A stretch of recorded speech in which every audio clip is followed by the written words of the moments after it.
And I stood upon the sand of the sea and saw a beast rise up, rise up, rise up, rise up.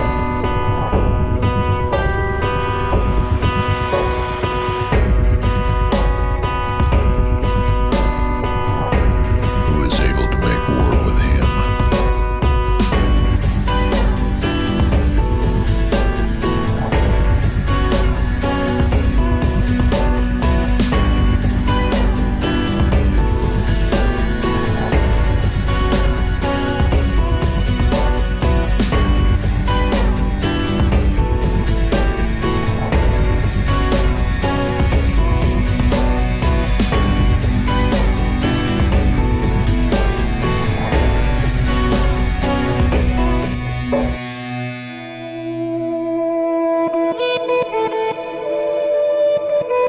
Good evening, everybody, and welcome once again to the Midnight Ride. I am excited to welcome each and every one of you once again into the NYSTV studios for the Midnight Ride. Tonight, the tall whites are in the house. You better watch your little self because we're coming at them, and we're going to be telling you all about the tall whites. So get ready. It's going to be hard for them to hide because we are now live.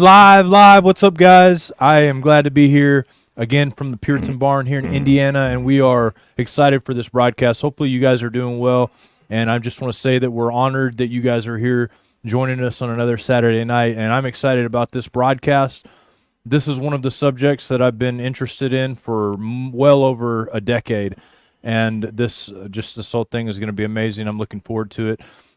Make sure you guys hit subscribe if you're into this kind of content, because this is the kind of stuff that we talk about each and every week. So please give us a sub.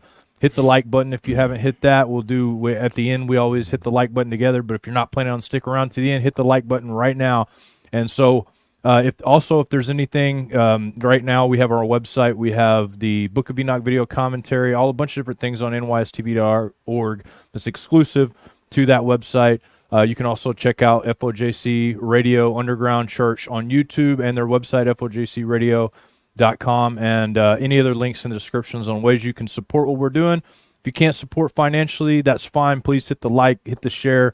We do this for you guys, so it works both ways. You guys support what we do. We sit down and do countless hours of research to bring to you guys every week. So thank you guys for keeping this going. This is your thing just as much as ours, so we're excited.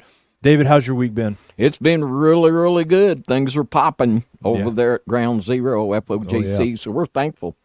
Popping. Tell us what you got going on tomorrow, man. Tomorrow night, you don't have to watch the stupid bowl. No, you can go right over there to FOJC Radio Underground Church, The Lost Years of Jesus, with Brian Reese and I guarantee you we'll find him tomorrow night. Very good. And I just realized why it's so cold in here, Dad, but I had the air conditioner on instead of the heater, so hopefully it'll warm up in here, guys. The show hasn't begun. We've had a great revelation already. So we'll have to get the coffee rolling. But anyways, guys, get ready. Grab your popcorn, grab your coffee, whatever your snack is. I know some people eat cereal during the show. Somebody messaged me a bowl of cereal that had Batman on it during the show. So whatever your treat is, eat it, but because we're getting ready to go. David, let's go. Let's ride. All right. Tonight we're going to be looking at the tall whites. And to introduce the subject, we're going to be talking about several people that have been eyewitnesses to this. We're going to be evaluating their testimony, and we're going to be tying this in with the Genesis 6 scenario and also the ancient legend of Hyperborea.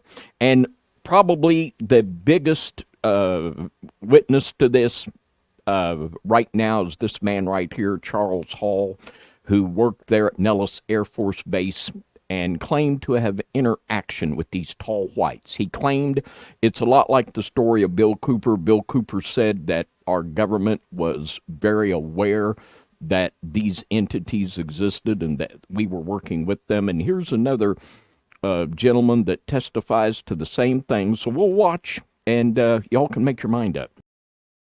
Do you wonder what might lie out there deep in space? Do you want to believe we're not alone, that somewhere in the universe, intelligent life may actually exist? Our next guest says there is life out there. It does exist. Dr. Charles Halls says he spent 2 years working with extraterrestrial beings during his time with the American military. He claims the US military has actually been in contact with alien species for years. And Dr. Charles Hall is here to explain, along with his wife Marie, live from what Bugs Bunny used to call Albuquerque, New Mexico. Now, thank you both for your time. Terrific to have you with us. Firstly, Charles, can you tell us your story of how you managed to come into contact with these beings as you worked with the military? I'm a Vietnam veteran, and I enlisted in the Air Force in July 1964, and I was trained as a weather observer. And I was sent to Nellis Air Force Base, Nevada, outside Las Vegas, Nevada. And for 2.5 years, I was sent up to the gunnery ranges up at Indian Springs, and I was given a clearance to allow me to go anywhere in Dreamland as long as I was alone. I discovered that up there at the north end of Indian Springs Valley, which you can see on the map in the state of Nevada here in America, that there was a base which the U.S. Air Force maintained for a group of extraterrestrials who were tall and white. And I, as the duty weather observer, was allowed to go up there, or they were allowed to come down to where I was. And the interaction took place over more than 2 years. Wow. During those 2 years, I also came across, I also interacted to a lesser extent with the Roswell Greys, and I've also personally talked with the extraterrestrials that I call the Norwegians with 24 teeth, who come here from a very nearby star, perhaps Bernard star. And my experiences, my presentations, my books are unique because I'm the only person that I know of that was allowed to interact with the extraterrestrials, the tall whites, for more than 2 years. So 3 different species of aliens you're talking about there, Charles? Yeah, can you describe what they look like, that is what they correct. were like? Well, I'll start with the tall whites. They're thinner than we are, and they're very frail. Throughout most of their life, they are the same height as I am, 5'11", but they live 10 times longer than humans. They live 600 or 800 years. Wow. But they don't age the way we do. When they get to be equivalent to a human of about 40 years, that means when they're about 400 years, they start growing again instead of aging as humans. Right. And then they go, and this continues, and so that by the time they get to be 600 or 800 years old, they're very tall, 8.5, 9, or 10 feet tall. But this is not necessarily good because their skeleton grows more than their internal organs. And so there comes a time after 600 or 800 years when their skeleton, their body is tall, but their organs can't support it. At which time they die a natural death because they're just flesh and blood creatures like we are. If they injure themselves, it takes them 10 times longer to heal up than a human. Yeah. So there's a trade-off. Yeah, right. They still look fresh as a daisy when they go, though. They look like Tilda Swinton. Hey, just quickly, you had them there. You were working with the aliens on any particular project, or was the military working with the aliens on a particular project? Was there, I don't know, technology sharing or, botanical cross-fertilization? The U.S. Air Force, and I'm speaking of the mid-1960s, was willing to give them anything they asked for. When I first met them, I was very afraid of them, and every human I met when you come across them out in the desert was naturally very afraid of them, and they were even more afraid of us. It's like running into a gorilla in the wild where the gorilla is on his home ground. So they had to go through a process of becoming used to being around humans before they could take part in the technology transfer program. I, as the weather observer, was the test human. As an enlisted man, I was expendable. I was the one they send out there and say, practice talking to Charlie. And Marie, let's bring you in. You've never seen these things for yourself. Are you a believer? Because probably a lot of people watching this morning are going to think, I don't believe him. It's ridiculous. How could it be possible? Well, Charles was very intelligent in that he waited until we'd been married a couple of months before he told me about the extraterrestrials coming into his barracks at night. And he said, well, what do you think? And I said, I really don't care. I have never given any thought as to whether they exist or not, and I really don't care. I've known Charles. We've been married over 43 years. He may be a character, but I am his character reference, and I totally believe that this is real. Furthermore, we have had confirmations from people all over the world. We have never had any serious tire kickers, people who say, well, certainly there seems to be a lot of people. Would seem to be a lot of people around the world who would support your view on this, who seem to have had their own experiences, but probably not quite as intimately as you. Now, unfortunately, we are going to have to leave it there, Charles and Marie, because we're about to lose our satellite. But you're coming to Australia next week to give a series of talks, and we can't. All right. Well, there's the basic story of Mr. Charles Hall, and there's a lot of interviews and a lot of people have evaluated what Mr. Hall had to say. But what's your general feel there about Mr. Hall, John? Well, I've heard him in several interviews talking about this, and actually even watched a documentary here on YouTube about it.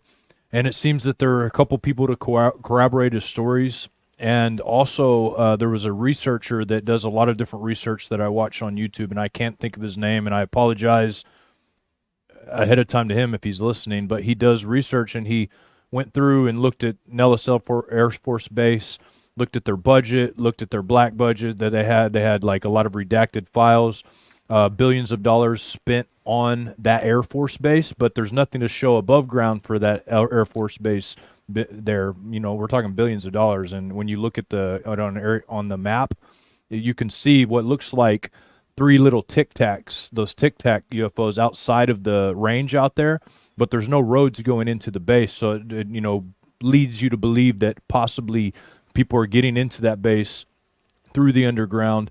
There were several other witnesses that worked at that base that backs up his story.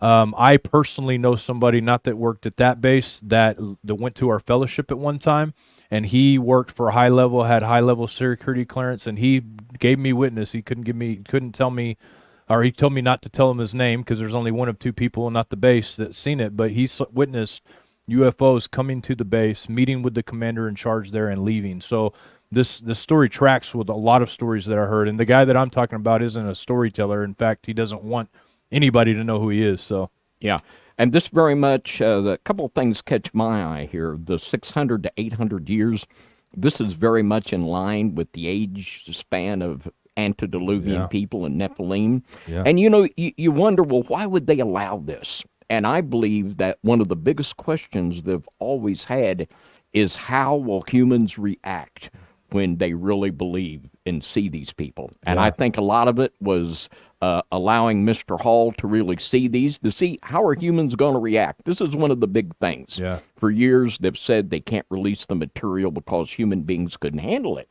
Yeah. So I think that's a big part of it. I think it was an experiment there. Yeah, but when he said those words about the ages, that's instantly what triggered in my mind. In fact, I wrote it down here, and I was just thinking, and of course, this is just the theory, but it reminds me of Cain. It says he was going to be inside the earth. It didn't really say he's going to be above the earth. It says he's going to be in the earth. Yes, sir. And if a lot of these beings that I remember when we did the research on the Baron Trump time travel and these beings that supposedly that this Baron Trump that went in there, I remember one of the things that the beings said that I've noticed as a trend on a lot of different stories of people who claim to have met these beings is that they hate the sunlight. They absolutely hate it, and they claim it makes them live shorter years.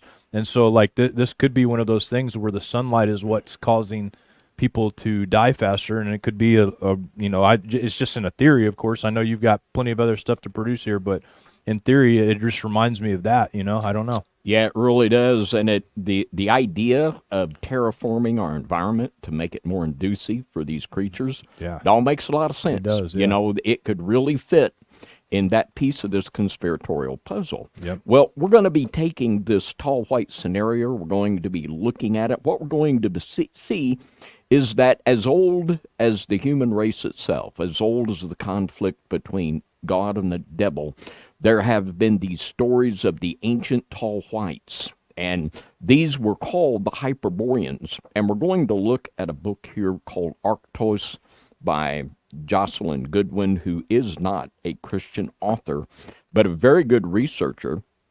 And she's right on the money here in her book. She says on page 71, then came the catastrophe, as Genesis 6 puts it. The sons of God came into the daughters of men, and they bore children to them, the Hyperboreans. And the Hyperboreans made the mistake of mingling their blood. And this is a good identification, what we're talking about in this ancient Hyperborean race. We're looking at the Genesis 6 scenario. And even, it's always kind of irritating and frustrating that there are non-Christian writers that are looking at the evidence and coming to this conclusion, while the majority of Bible schools and pulpits are teaching the Sethite theory. So there you go. But she goes on to say here, this kind of transcendence is limited to those whose blood preserves the memory of the ancient white Hyperborean race. And we're going to be tracing that ancient white Hyperborean race down through time. And one more little thought here from her. She says the Thule Society, in this perspective, was a revival of the Hyperborean ideals via Germanic myth and the science of runes. And we're going to have a lot more in the future to say about that.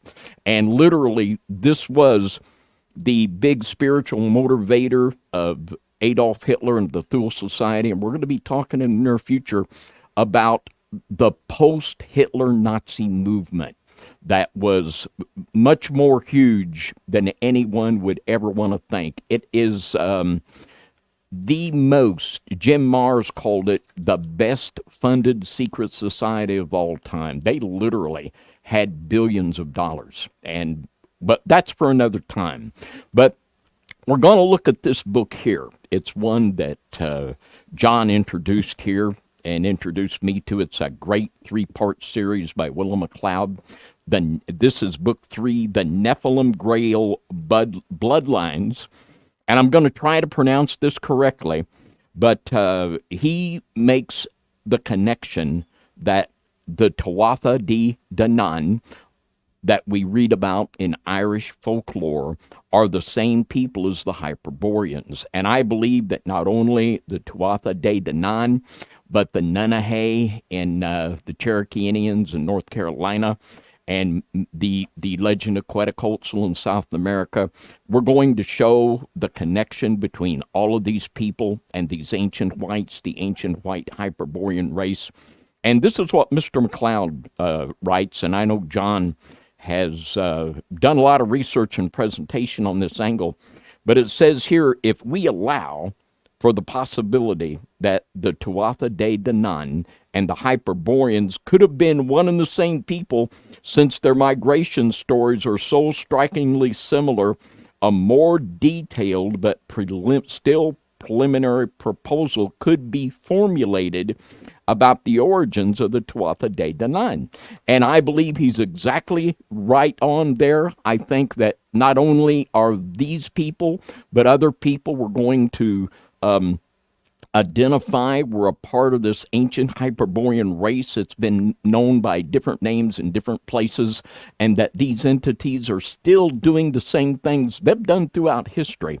And they are going to play, I believe, a huge part going forward in this golden age in the New World Order. But John, speak to these folks a little bit here, these Tuatha De Danann, and help us out with the correct way to pronounce that. I'm sure I get a big F on pronunciation, but help us out here. I usually get one too, and I hope that I got this right, because one of our listeners actually even sent me an Irish book and everything and talked about how to pronounce it. So let me try it here. Tuatha De Danann. Tuatha De Danann. Let me know if I got that right in there. Any of you Irish folk out there, or Scottish, anybody that knows, let me know. But yes, this is one of the major depictions, especially this one here on the left. And these people were known as shining ones as well, which is interesting because this is also what they called the Rephaim back in the Mediterranean area in the Levant back post-flood. They called them the shining ones. Also, Lucifer is known as a shining one. So there's a lot there. I mean, you see on this one rider here on the horse, they have the horse riders. This is a common theme. And they have the serpent on the head. They were also known as the serpents, like the feathered serpents as well. I believe that, you can trace that to South America. These shining ones over there, you can trace the shining ones in America all over the place. But these, I agree with you, David. I agree with what Willem McLeod is saying. I think that they possibly, there's a good chance that they are one in the same entities, especially how they're described, because some of them are described as being good, but there's some that are described as being straight up evil and like taking them out, So Yeah, and it is so sad, but history has been stolen from the people that are attending the public school system and the so-called institutes of higher learning, which is an oxymoron to the 10th degree. But we're going to look at some things here in our area right here. There's tremendous evidence that these Hyperboreans had a huge presence in our area, and could still, but I want to read here. This is from Collins' Historical Sketches of Kentucky, and this is some of the old history books on Kentucky. We're going to be reading from a couple of them, and we're going to see, well, let's just read what they said. It says here, thus much concerning the color of the mound builder's hair. Now, what is to be said in regard to his complexion or the color of his skin? Had we conclusive proof that his hair was red, we should naturally infer that his skin was fair and his eyes blue. But this inference would be strengthened, if not sustained, by the unwavering testimony of the Indian tradition. And he's referring there to red-headed mummies that we've talked about before that have been found in Kentucky. It says, among the tribes of the Northwest, it was a current tradition that Kentucky had been settled by whites. An old Indian told Colonel Moore that the aborigines of Kentucky were white. The ancient Sac said to Colonel Joe Davies at St. Louis that the early inhabitants of Kentucky were white.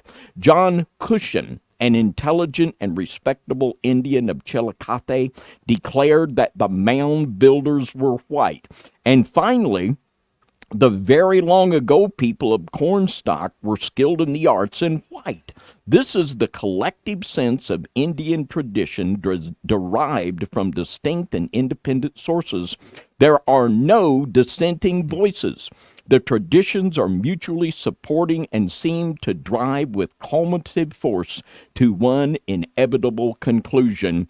And if you look at the facts, that's the truth you come to, that all of the Indian tribes say that before they came here, there were white people that they described as tall whites that built the civilizations that were here before they came. All of them said, like over at Serpent Mound, all the Indians say, well, we don't know who built the Serpent Mound. It was there when we came here. Mm-hmm. What we're looking at here, and just like Mr. Collins concludes, irrefutable proof that in this area there was a civilization before the Indians that was tall white people that had a super civilization that rivaled even the great cities of Europe. It reminds me, it tracks with the Jekyll Island, the Canaanite stuff going on there. But if you look in Jekyll Island, there's a sign there. It talks about the natives that lived there before the Rockefellers built their estates and stuff on that property. And one of them were called like the Gaule. It was Gaule, and like I want to say Tutankhamun, or it's not that, but it's something weird like that. But they found skeletons that were 6.5 to 7 feet tall there, and these were white Native Americans that lived. I guess you'd call them Native Americans, whatever. But they had Canaanite structures. They had the mounds and everything. So this is another just tracks with that as well. And right here in our area, here in southern Indiana, not far from here at all, at Clarksville, Indiana. And Clarksville, Indiana was named after George Rogers Clark, the explorer. And the government gave him land there in the Clarksville area because of all of his work he did in exploring. And he discovered and explored a place over there called Sand Island. And there was a place there, and I don't know, the flood in 37 really decimated it. I don't even know if it's still there or not. But there on Sand Island, George Rogers Clark found hundreds and hundreds, if not thousands, of skeletons of, you got it, tall white people. He also found ancient armor there. And Mr. Clark asked the Indians, you know, what's going on here. All of the Indian tribes had the same exact story, that there were tall white people here that were suppressing and ruling cruelly over the Indians, and that all of the Indian tribes got together and they just went in there and they slaughtered them. And the skeletons were there, hundreds of them. And they had them analyzed, and the overwhelming testimony, these were not Indians, and this bears out the Indian story. And over again, we find the history of the tall whites, and for anyone that will dig, you'll find that our history has been stolen from us, and you got to ask why. And I know, John, you and Brian went over to Cahokia, Illinois, and that story there is phenomenal. Yeah. At its time, it was one of the largest cities in the world, but just give that for an example here. Yeah, it was wonderful. And actually, not too long after we had left there, they actually found a piece of machinery that they had been used for drilling and such there. So, I mean, the walls there were amazing. It was a great place. Of course, it had been covered by earth, but it reminded me, the biggest mound that we went on, it reminded me of an Egyptian mound because it had like kind of steps going up and it had an area there. But there's a mound in South America, or actually Mexico, that they found recently that looked exactly like that before they pulled all of the dirt off of it, and they revealed a giant pyramid. So I'm wondering what's underneath there. Of course, they've stopped excavation over there, but man, it's interesting. I've heard there's tunnels underneath there, which is very possible because the back end of the Cahokia Mounds, if you go up in the front where the steps are and you go all the way to the back, the whole back side is trees. So the whole back side of the mound. So you can see there's a trail that people had been going down in there. You're not supposed to, but supposedly witchcraft and all kinds of sacrifices go on underneath those things to this day. But I mean, obviously that's something that a lot of, I guess the elites like to do, is do rituals over these sites, which is why they build their temples over ancient burial grounds, etc. So, and I like to ask questions, and one of the questions I love to ask, why do all of these historical societies want to prevent history from being found out? Yeah. They've done it at Cahokia, Illinois, which was a huge civilization, perhaps in its heyday the largest city on earth. Yeah. They've done it in Göbekli Tepe. They've done it on Mount Hermon, and there's a reason for it. There are things there they do not want for the common person to know, because too many dots would connect. Yep. Now, it's amazing. Our history has been stolen from us, and I want to read a little bit from The History of Lexington, Kentucky by George Rank. And it was written in 1872, and at one time it was the official history of Lexington, Kentucky, but no more. No more. They're not going to read from this book to you in the schools anymore. But I'll read just a little bit. You won't. This is the very first words in this book. It says, the city now known as Lexington, Kentucky, is built of the dust of a dead metropolis of a lost race, of whose name and language and history not a vestige is left. Even the bare fact of the existence of such a city and such a people on the site of the present Lexington would never have been known but for the rapidly decaying remnants of ruins found by early pioneers and adventurers to the Elkhorn lands.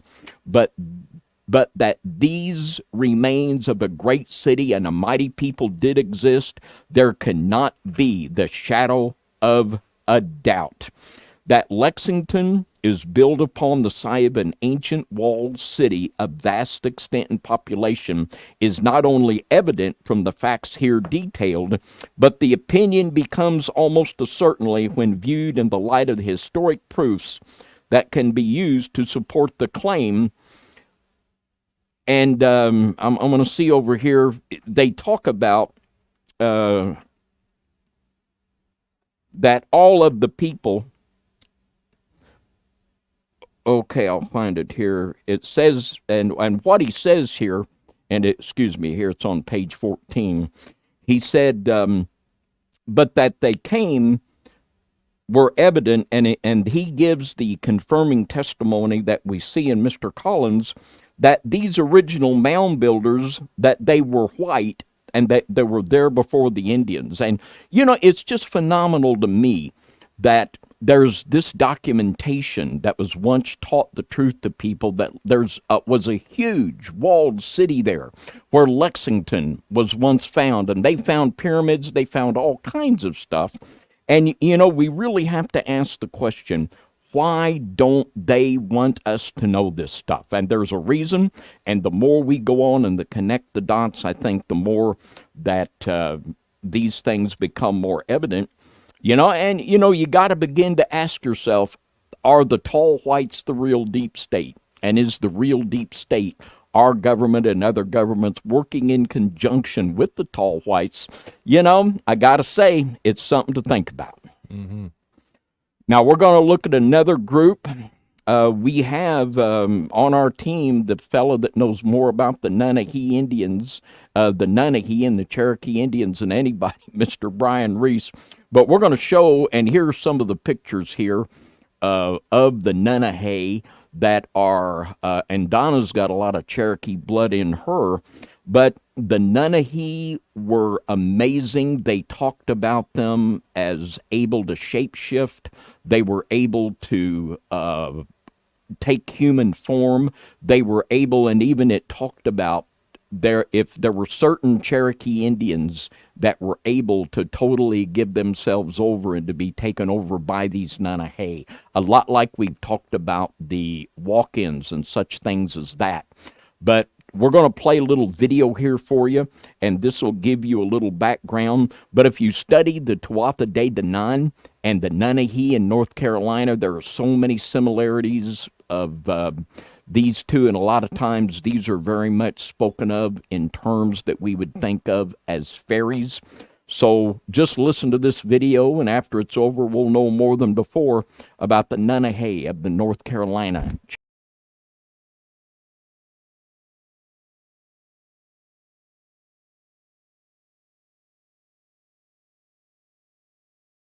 Today we are discussing the Nunahee Cherokee mythology.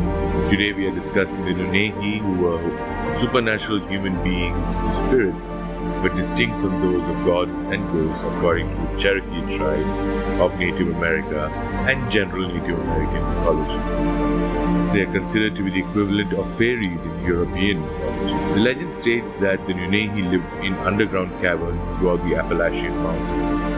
They were known to sing and dance in the mountains, and hunters would sometimes hear them while they were in the region. Physically, they are considered to be shapeless or invisible most of the times.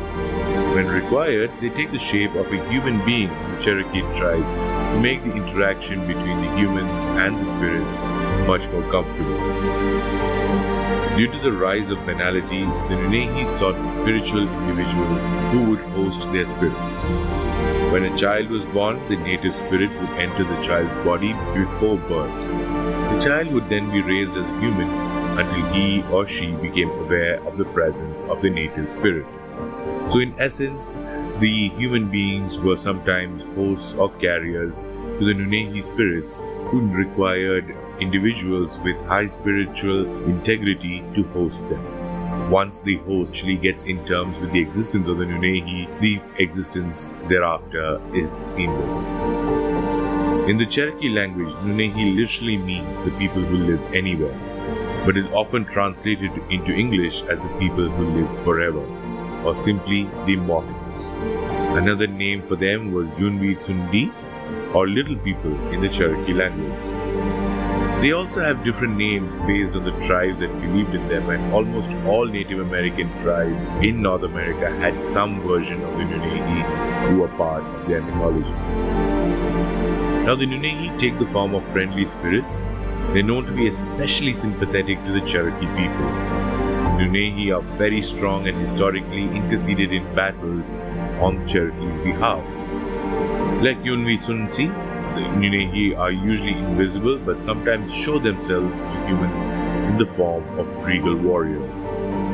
They are also considered to be great healers as they frequently embark on medicine-gathering adventures. They also have the power of invisibility and teleportation, which assists them when they are fighting battles alongside the Cherokee. The Nunehi have been an inspiration for a whole realm of beings in the MMORPG universe of multiple games today.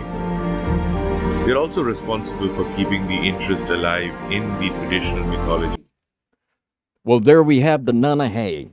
And as this video stated, you can find a legend similar to the Nunehi among all of the North American Indians, not only among the North American Indians, but also among the South American Indians. And we'll read just a little bit here, a snippet. This is Atlantis in America by Lewis Spence. And he writes this.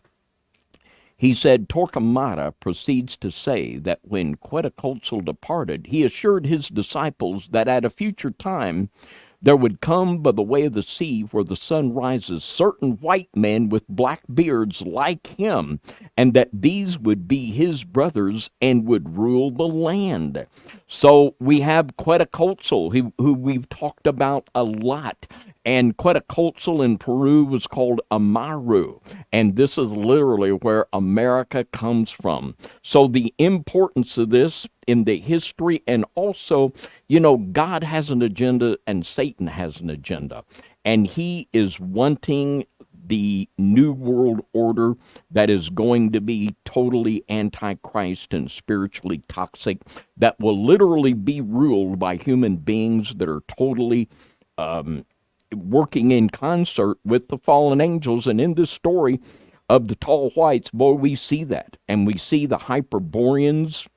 We can see that played out in all of this. There's this consistent story that, yeah, there's these big white people, and they ruled and oppressed the Indians, and you hear countless records of wars between the Indians and the whites.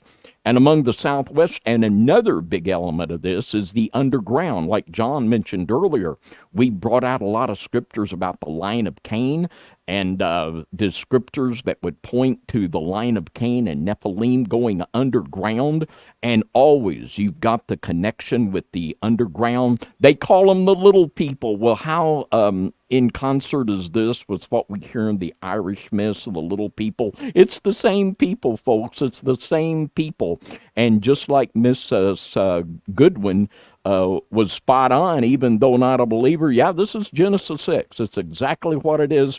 And we can see the hand of this throughout history.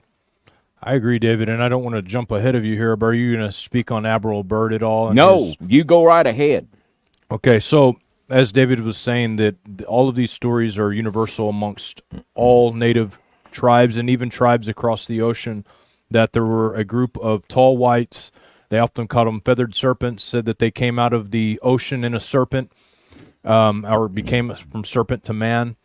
In fact, one of the stories, the Spanish conquistadors were able to actually defeat the Incans and the Mayans based off of their stories of the tall whites coming and helping build their civilization, teaching them laws, teaching them how to do things, and sophisticating them and educating them.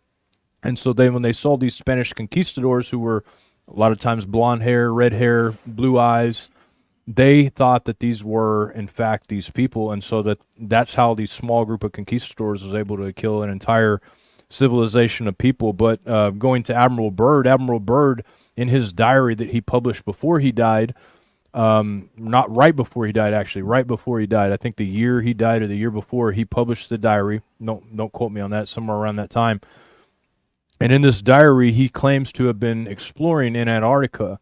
And as he's exploring, his ship is commandeered by basically waves of some sort, and commandeered, and he's transported into a base in the earth. And he meets these Hyperborean type people, these tall whites, and they have a message for him for Earth. And it sounds like the exact same message that we're getting today in the Green Deal. It's really interesting. Yeah. And like I say, I tell you, I'm doing a lot of background reading. I've got several more books to read, but we're going to be jumping in to this golden age deal in a way you've probably never heard before. I guarantee it. Yep. But I want to read something here, and this is just, it's in your face. It's undeniable. And this is called the Extraterrestrial Species Almanac. And we have here, we're going to talk a little bit about these Nephilim. I don't even like to call them aliens. We'll just call them what they are, the Nephilim. And the reason why there are different kinds of Nephilim is because the fallen angels interbred with a lot of different kind of people. There's a lot of different kind of people on this good old earth, and that's a good thing. And the Nephilim were just game to pollute them all. And that's why we have different kinds of these species of Nephilim. And we talked about the underground element here that comes to play so much in the Tuatha De Danann, and also up in the Nordic areas. There's so much about the fairy houses and the people that are underground. We see this in the Nunnehay story, and also in the Indians out there in the southwestern part of the United States. They talk about the ant people out there, the ant people that come up from underground, and these look to be, just from looking, something that came from the gray alien bloodline. There's different kinds. And we're going to look here at, this is what's called the Pleiadians, and they're very much in line with what Mr. Hall said he was encountering, and also multiples of testimonies throughout times of people encountering these and interacting with them. And I'll just read a little bit from this book. It says here, this is on page 103, the Pleiadians, the physical characteristics. And here again, we don't believe they come from Pleiades. You know, when they say UFOs, we say Nephilim, and we look at it from the biblical perspective. But it says here, the physical characteristics. Pleiadians are indistinguishable from Earth humans, although they are a bit taller. They appear Nordic, and females are 5'9" to 6'5", while males are 6'5" to 8 feet. Women are perfectly proportioned and beyond beautiful. Most men look like the gods of old. They are muscular and chiseled, but there is no pretense about their looks. They live the perfection of the soul within and without. Some higher dimensional Pleiadians have uniquely colored eyes besides the normal blue, green, and brown. Those hues include aqua, teal, violet, pink, and on and on and on. But we have here this consistent story. We're talking about the Nordics. We've got the old Hyperboreans, this consistent story of this ancient race that came out of the north, and it came down. We've got these stories in Tibet. We've got them all over this good old flat earth. We absolutely do. Now, we're going to play here a video of John Lear. John Lear is another fellow that gave testimony to the fact of the existence of these entities. And we're going to play George Knapp's interview here with John Lear, and you all can make your mind up about Mr. John Lear. Hello and welcome to On the Record. Those of you who joined us last week were probably amazed, as I was, by some of the latest research in the field of UFOs. There is so much to talk about, however, we were unable to fit it all into one program, so my guest again this week is UFO researcher, former state Senate candidate, and award-winning pilot John Lear. Mr. Lear, nice to have you here again. Always a pleasure to be here, George. To begin with, we have this concept of the people from other planets as little green men. Are they green from what you know? Are they all the same, or we got different kinds of them? George, there's at least 70 different species, and probably more. But yes, as odd as it sounds, there are little green men. That's not the ones we usually see, though. We see the little gray ones. They're about 4.5 feet tall. And we see the ones that are called the Nordics. They're about 7 feet tall, look like us, but they're invariably blonde hair and blue-eyed. They're one of the species that we have on ice. One of their crashes we recovered. Obviously, with different species, they have different motives. I mean, are there good aliens and bad aliens? Good from what aliens you know? and bad aliens and all kinds of ways and reasons for interacting with us. And what are some of the reasons? Why would they be here? Genetic experiments, trying to, there's a misconception here. People think that our space brothers would bring us, good things and teach us how to get rid of all our diseases. And, if you stop and think about it, that may not be the best thing, because if you had a society without any disease and everybody starts living 150 years, that creates a lot of problems. So they would not meddle in that way. You believe, in part, that the movies E.T., Close Encounters of the Third Kind, were not entirely just the creative products of some Hollywood director, that maybe there's more to that. Why don't you explain? They were carefully guided by representatives from MJ-12, who is this organization that is in charge of the cover-up, in order to get us ready for the release of the information that there are indeed aliens. And in both those movies, they used small little creatures and in order to get us ready for this release of information. So to prepare us that the idea of benevolent aliens from outer space are going to help us out. Unfortunately, they're not so benevolent. So they made probably one of the most disastrous mistakes when E.T. was put out. At that time was before we discovered what I call the double cross or the grand deception. And they were trying to get us used to the benevolent little creatures, but that isn't the case. Well, there we go, Mr. John Lear. And Mr. Lear, in the UFO movement, if you could call it that, there's the New Age type that, they're coming here to save the planet, they're going to, all of this, New Age fluffy stuff. But a lot of people, such as John Lear and a lot of others, they say, no, what's going on here is not good. There are a lot of things here we could say that are just horrific in the UFO abductions. And there's a place here where satanic ritual abuse and UFO abductions blend together. And on our website, Donna has put a chart up there that analyzes the similarities between UFO abductions and satanic ritual abuse. And it's the same thing. It's the work of the same people. We've got the dark powers working in conjunction with evil human beings and actual hybrid humans that have gone beyond the realm of humanity. But what do you think about Mr. Lear? Does he come off credible to you, John? Well, Lear, you can't take away his successes and his job titles that he's had over the years and the things that he's accomplished. You can't take that away from him at all. And I think that if anybody knows about this stuff, it would be him. However, I'm skeptical to believe reasoning behind some of the stuff that they do because, there's going to be a great deception. Now, everybody knows that there's stuff coming out. We all know that, and we see it all over the place. If you don't know that weird things are happening, then you've been living in a box or you haven't watched TV, and good for you if you haven't.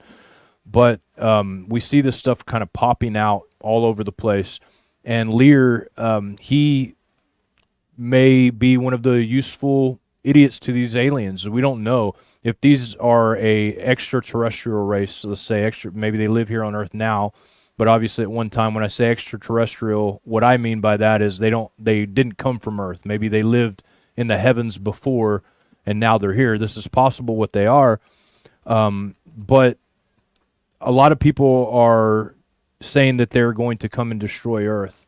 In the Bible, the only ones who come to really destroy Earth is God and his armies. So there's a little bit of hesitancy to believe the full motive behind what he's trying to produce, or if he is actually just playing the part of a useful idiot to these creatures. I mean, these guys are ancient, possibly. Yeah. How much information do they have compared to us who live 10 times less years than they do? Yes.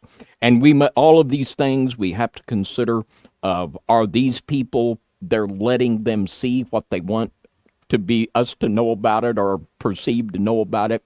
So we have to look at Mr. Hall and Mr. Lear and all of these whistleblowers with the critical eye, evaluating it through the historical paradigm and also scripture. But there's so many of these commonalities that keep reappearing that we can begin to draw a pretty good picture. And there's a fella here that was another whistleblower. His name is Phil Schneider. He had some amazing testimony of actually working in the construction of an underground base in Dulce, New Mexico, down in the Four Corners area.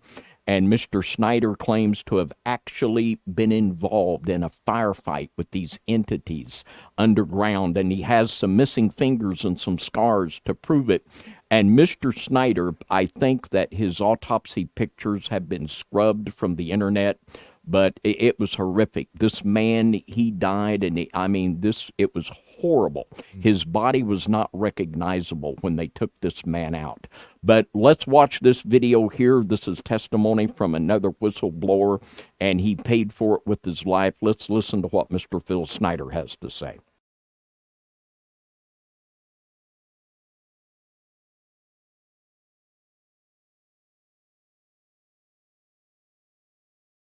Now, another thing I want to reach to you is that during the unbelievable part, I was involved in building another base inside of Dulce, New Mexico, which is Los Alamos Laboratory. It's a biological laboratory. On the southwest part of the Archuleta Mesa, we built an underground facility, a better part of 3 cubic miles hollowed out underground. Then to the southwest of that, we were in the process of the early stages of building. We drilled 4 large tunnel-like holes. Some of them ran 2.5 miles under the surface. Number of the original wells or drilling machines that were used were at the rate of 2 miles a day. It was fairly rapid.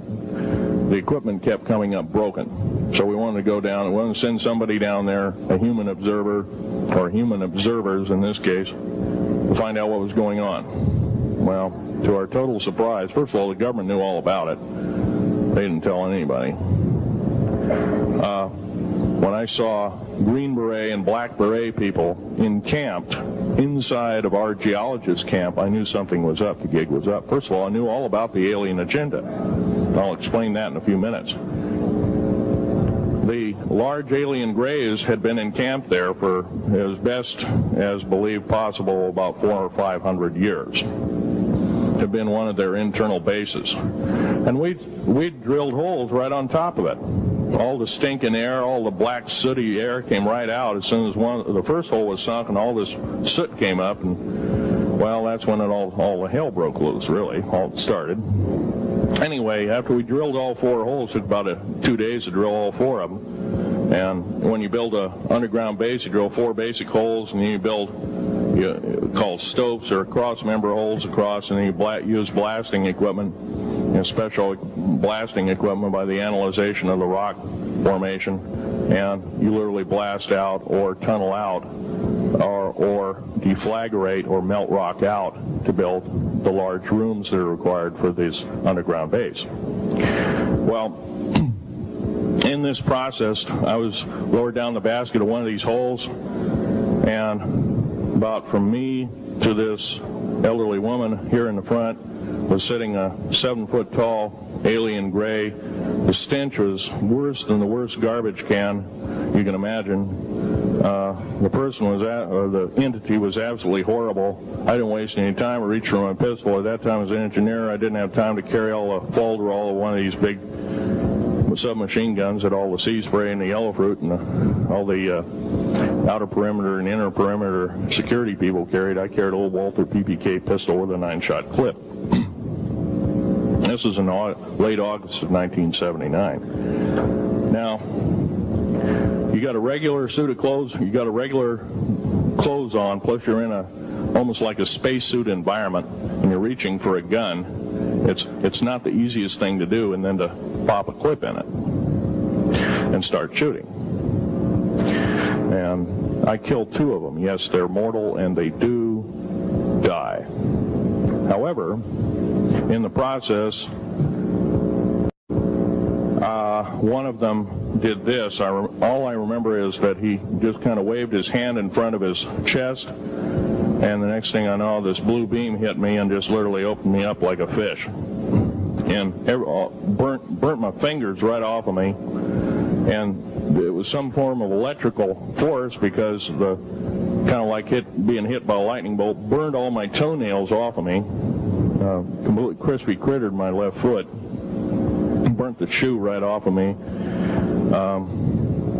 All I remember is the smoking remains, and I'm still conscious, but in and out of, I didn't remember much. And there was a Green Beret that was right behind me that risked his life. In fact, he died.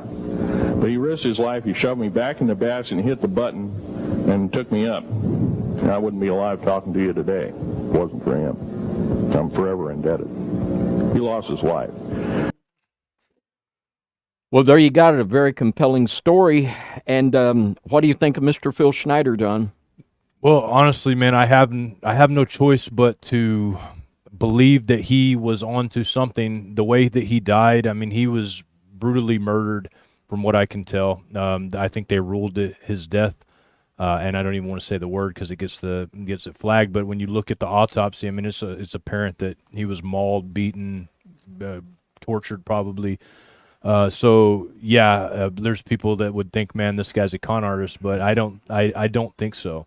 I really don't think so. This tracks so much, though. People, a lot of people that say these things, they don't understand really the history of our world. If you really look at the history of the Bible and every other ancient text in the world, this story comes out in beautiful colors. I mean, you look at, for instance, in the Enuma Elish and some of the ancient documents associated with that, like Epic of Gilgamesh, etc. The whole story behind this was these fallen entities even created bodies that they could live longer in and be in, and so they created different kinds of beings for mining purposes, etc. And we see these stories played out. I mean, the Bible is clear that it speaks of these entities being here on earth. They were thrown down, cast into the earth, possibly underneath the earth, possibly in reaches that we can't reach, we can't get to, maybe because of laws or certain reasons. I mean, I have no choice but to believe that he is possibly telling the truth. I mean, I really believe that it's very possible he's telling the truth. I can't say because I didn't see it myself, but man, his fingers were cut off, his chest filleted open, he died for telling the story, so there's 3 good marks there. Yeah, I give Mr. Schneider the highest marks for credibility. Like I say, I mean, he's got the scars. He's got the scars to prove, he's got missing fingers, for goodness sake. And this man was taken out. And I think he had a lot of courage for bearing witness. And another individual who, Mr. Bill Cooper. Bill Cooper, yep. In, I think it was 1966, he was in the Navy, and he was stationed in the Pacific, and he says that he saw a UFO come up out of the ocean, big as an aircraft carrier, and then ascend into heaven. And that is what, and after that, he was on watch with several other people. They took him in, and they give him the "you better never say nothing" speech, but it didn't sit too good with Mr. Cooper, and that launched him on his lifelong endeavor until he was killed. And, there right before he was killed, he sent his family away, and he said, they're going to kill me, and they did. Yeah. And I think Mr. Cooper and Phil Schneider are martyrs for standing up against the New World Order. And Bill Cooper did everything he could to testify to his belief that ever since the Eisenhower administration, and probably earlier than that the United States government was working in conjunction with these entities building underground bases. So we've got quite a bit of testimony, like Mr. Hall and these people, and a lot of it is very, very credible. So we're going to go to the Word of God. That's the perimeter paradigm of which we analyze all things. And we're going to think a little bit about this different kind of Nephilim. We're going to look here at a specific area that's very fascinating. Genesis 15:18-20. In the same day the Lord made a covenant with Abram, saying, unto thy seed have I given this land from the river of Egypt unto the great river, the river Euphrates, the Kenites, the Kenizzites, and the Cadmonites, and the Hittites, and the Perizzites, and the Rephaim. Now, the one we're going to look at here for the purpose of our study here are the Cadmonites. And we'll just look at this. This is Jones Dictionary of Old Testament Proper Names, and it traces the etymology and the history of this word. And it says here, Cadmonites, it means the Orientals, the Easterlings, the ancients. And this was one of the tribes that was in the land of Canaan, right near Mount Hermon at the time when Joshua came in to take the land, the Orientals. And this is something that's little talked about, but the Oriental people, they certainly have not been immune to the ravages of the evil one. And we have here a picture of Cadmus. And Cadmus was the brother of Europa. And you can trace here the Cadmonites, Europa, after whom Europe is named after. And he was the brother of Europa and the founder of Thebes. And also these Oriental people, and they're even depicted here. The one on the left has an Oriental look to it. But this is very much an interesting part, and we're just gonna pursue this for a little bit, just to show here the different varieties of Nephilim and the consistent plan of the evil one. He wants to defile all human bloodlines, and certainly the Orientals were not spared from the wrath of the evil one. Now, Judges chapter 6 and verse 33, and the scripture says here, then all the Midianites and the Amalekites and the children of the east were gathered together and went over and pitched in the valley of Jezreel.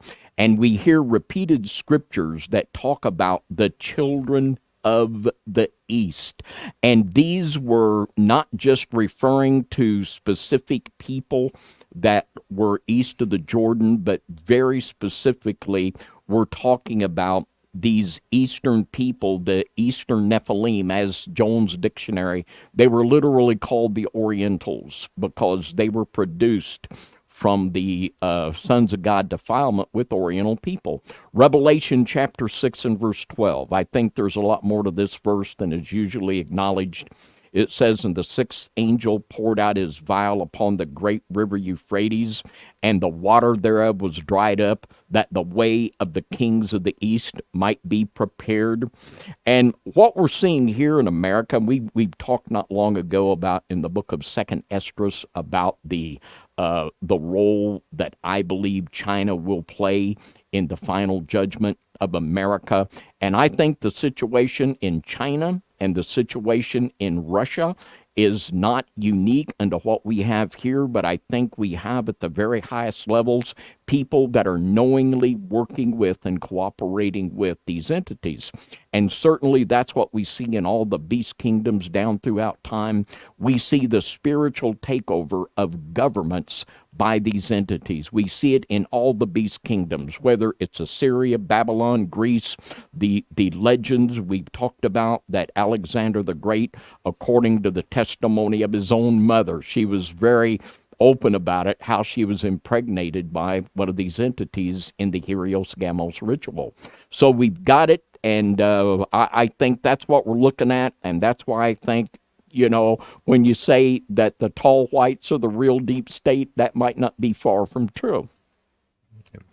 Now, this is a book called The Mayan Genesis, and this was written by Graham Kearsley. The best books written on the Mayas and the Incas were by this fella. And I want to read this because this is another example of this genetic corruption and how it plays out in Eastern, among the people in the Oriental areas. But it says here on page 203, in another myth called Sinialu and the Albinos, the wife of a man named Matangi gave birth to cannibal albinos who ate the next born child. Yes, that's right. We're not talking about Johnny and Edgar Winter. We're talking about cannibal albinos, little children that would literally eat other children. Just amazing. It says the parents devised a scheme pretending that the fourth child was leprous and saved her until she had grown up and was taken by marriage by Sinalu after he had crossed the seas. One of the sons of Sinialu is noted as having voyaged to the horizon, undoubtedly indicating migrations, which is another testimony of the ability to travel between Europe and Asia and America and South America before Columbus. I mean, people that buy into that scenario are just not paying attention. It says the references to albinos is of interest since in some of the islands, such as Fiji, they were revered. So we have here these entities in the Fiji Islands that they were actually revered and worshipped, these white albino cannibal children. It says, but in Central America, where one of the highest incidences of albinoism among the Kunas is found, they were called moon children, and they were feared. And John, this is just one of them reports that, I mean, this is just absolutely mind-boggling about these cannibal moon children that were albino. It's interesting to me, David, because cannibal, the word cannibal comes from Cain, killing Abel, Cain and Abel. You also have the albino feature here. And this reminds me, David, when we were doing our studies in Enoch chapter 105, where Lamech has the son that they fear is one of the sons of God, or a child of one of the sons of God, because he is white, almost shining. Yes, sir. And his eyes are shining red like an albino. And so they fear that this child of Lamech is one of the children of the sons of God. So, yeah, it rings a bell. Watch out, Junior might eat you. You know, I mean, and this is literally what we're talking about. We're talking about, you know, in the book of 2nd Esdras, there's a text from the last days, women will give birth to monsters. Yeah. And, you know, these little critters certainly are, but I mean, there are multiple records that these entities exist among the Kuna Indians in South America and also about the peoples in the Fiji Islands. Yep. So there you go. Now, I want to read something here from The Secret Doctrine by Madame Blavatsky, and this is also just something, let's read Jubilees 5, 1 through 2. And this talks about, this connects cannibalism with the Nephilim. It says, and it came to pass when the children of men began to multiply on the face of the earth, and daughters were born unto them, that the angels of God saw them on a certain year of this Jubilee, that they were beautiful to look upon, and they took themselves wives of all whom they chose, and they bare unto them sons, and they were giants. And lawlessness increased on the earth, and all flesh corrupted its way, alike men and cattle and beasts and birds and everything that walks on the earth. All of them corrupted their ways and their orders, and they began to devour each other. And lawlessness increased on the earth, and every imagination of the thoughts of all men was thus evil continually. They begin to devour each other. Of course, that's what I thought about this text, reading these stories about children eating their brothers and sisters. You know, it's just crazy. But it's a fact. It's recorded in the annals of human history. It's right there in our Bibles, and it's recorded right there in the text in the book of Jubilees. Now, The Secret Doctrine by Madame Blavatsky, this is volume 2, and we'll talk a little about something I bet you've never heard of before, the hairy men of China. And she writes here, this is on page 195 of the second volume, how then can occultism insist that a fourth race, humanity, begot young ones from females of another only semi-human, if not quite an animal race, the hybrids resulting from which union not only bred freely but produced the ancestors of the modern anthropoid apes? Now, here she's talking about something that is also a reality, the inbreeding of humans with animals. This is not a pretty subject to think about, but it's real. She says, for there are, or rather still, were a few years ago descendants of these half-animal tribes or races, both of remote Lemurian or Lemurian Atlantean origin.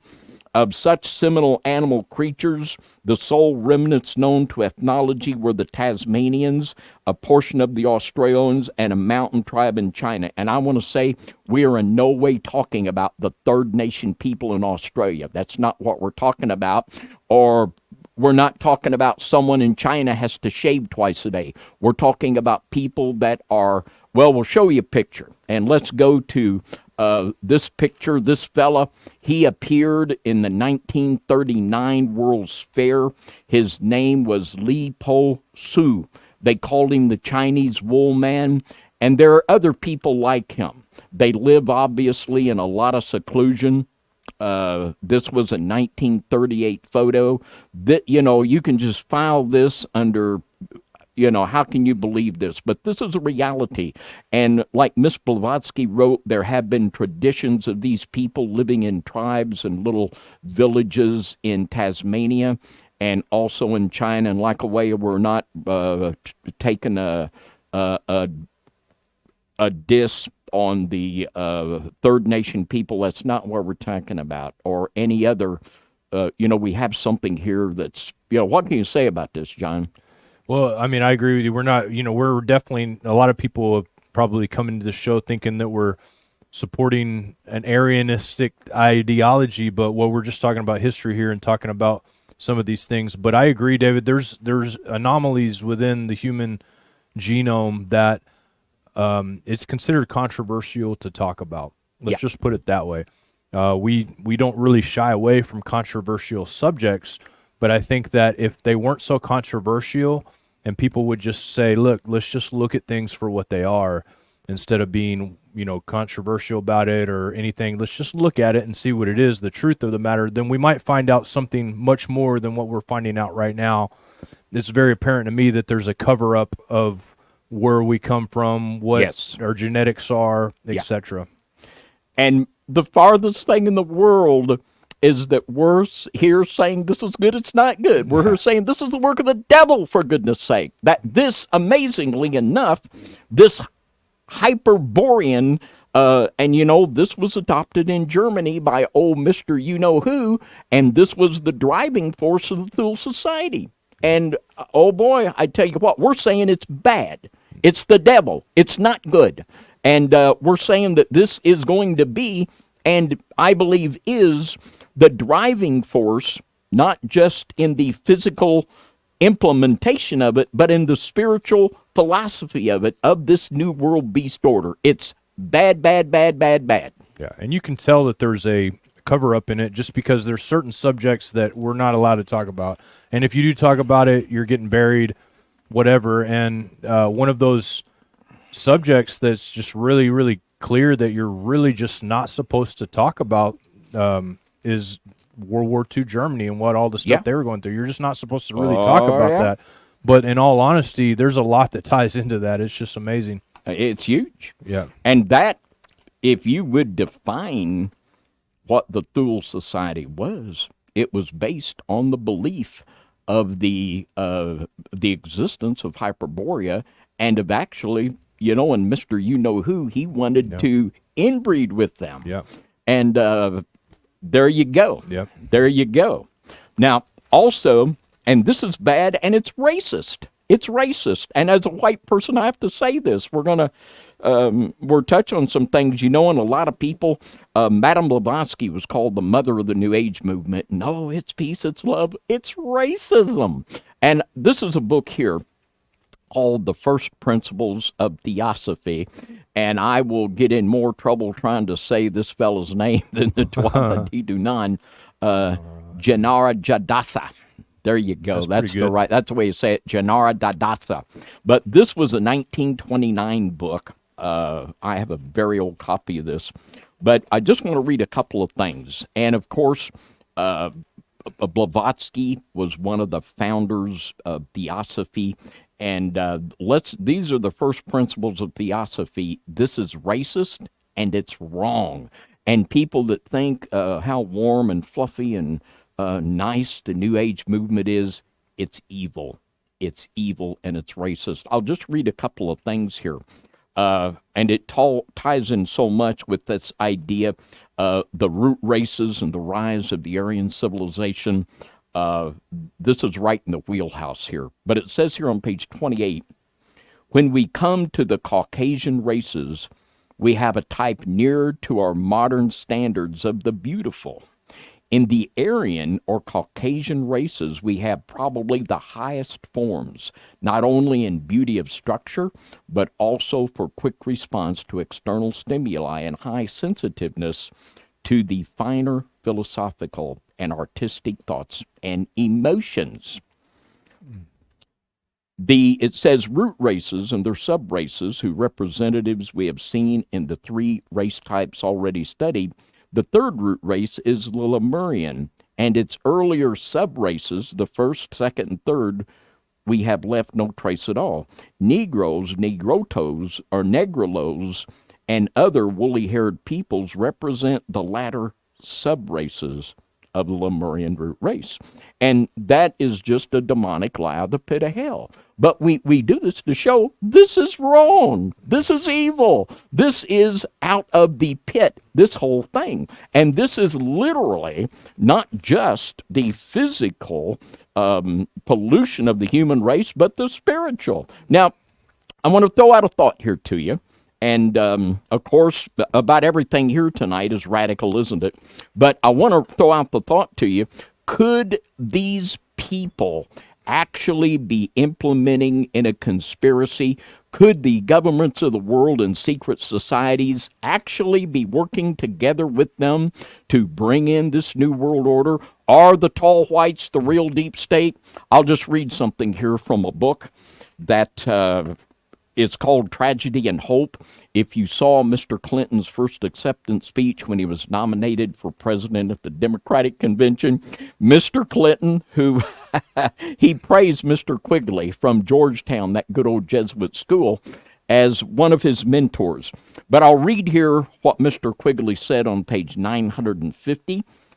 He said, "There does exist and has existed for a generation an international Anglophile network." Now, you look that word Anglophile up, that is someone that loves England. And here we see the work, we've talked a lot about the work of John Coleman, where he talked about the way that the royals exert control through people in Fortune 500 companies. But that's for another time. It says there does exist and has existed for a generation an international Anglophile network which operates to some extent in the way the radical right believes the Communist Act. In fact, this network, which we may identify as the Round Table Groups. Now, the Round Table Group was the first of the globalist organizations. It was started in England. When it come to America, it became the Council on Foreign Relations. It birthed the Bilderbergers, the Club of Rome. All of these groups were birthed from these original roundtable groups that started in the Anglophile network that started there in England. It says, in fact, this network, which we may identify as the roundtable groups, has no aversion to cooperating with the communist or any other groups, and frequently does so. I know of the operation of this network because I have studied it for 20 years and was permitted for 2 years in the early 60s to examine its papers and secret records. I have no aversion to it or to most of its aims and have much of my life been close to it and many of its instruments. Yeah, he has no problem with it. You know, I know about it. I don't have no problem with it.